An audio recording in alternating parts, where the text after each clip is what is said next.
Kwa kweli maandalizi yameenda vizuri kama mnavyoona, tumeshafanya setup za kila aina. Wageni wetu watakapokaa, watu waalikwa, meza kama mnavyoona, buffet zote zimetaradadi. Tunategemea ugeni wetu wa leo tutapokea kwa bashasha na maandalizi yameenda vizuri. Tunangoja time tu tuje kupata ibada hii ya iftari kupitia siku ya leo.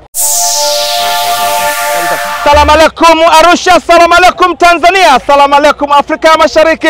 Na hapa ni moja kwa moja kutoka ndani ya jiji la Arusha. Ni maandalizi ya lala salama, ni maandalizi ya mwisho kuelekea iftar ya Arusha ambayo inaratibiwa na ofisi ya mkuu wa mkoa wa Arusha Mheshimiwa Paul Makonda.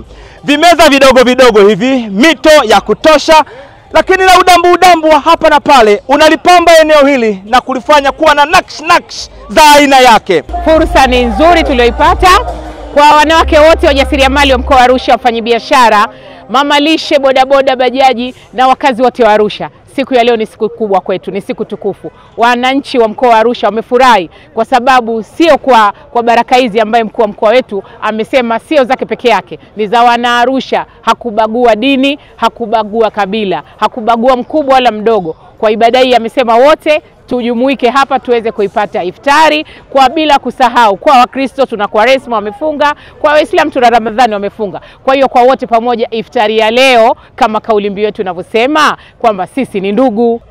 Vimeza vidogo na udambu mwingi na marembo ya Kiarabu yametamalaki hapa, na hii yote ikionyesha kwamba eneo hili lipo tayari kwa ajili ya tukio hili adhim, muhimu na akram katika mustakabali mzima wa toba za Waislamu pamoja na Wakristo.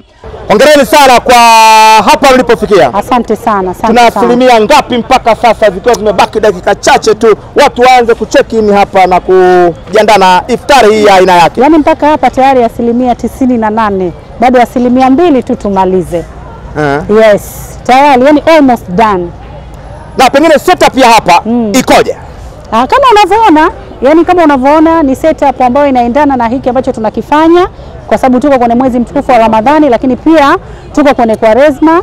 Kwa hiyo maandalizi kama unavyoona yanaendana na shughuli yetu husika. Iftari kama unavyoona, Arabic decoration ndio kitu ambacho tumefanya hapa. Mimi ni Doto Kadashi, mwandishi wa habari za hifadhi, utalii na mazingira, uwekezaji na biashara. Hapa ni ndani ya jiji la Arusha na hii ni Kadashi TV.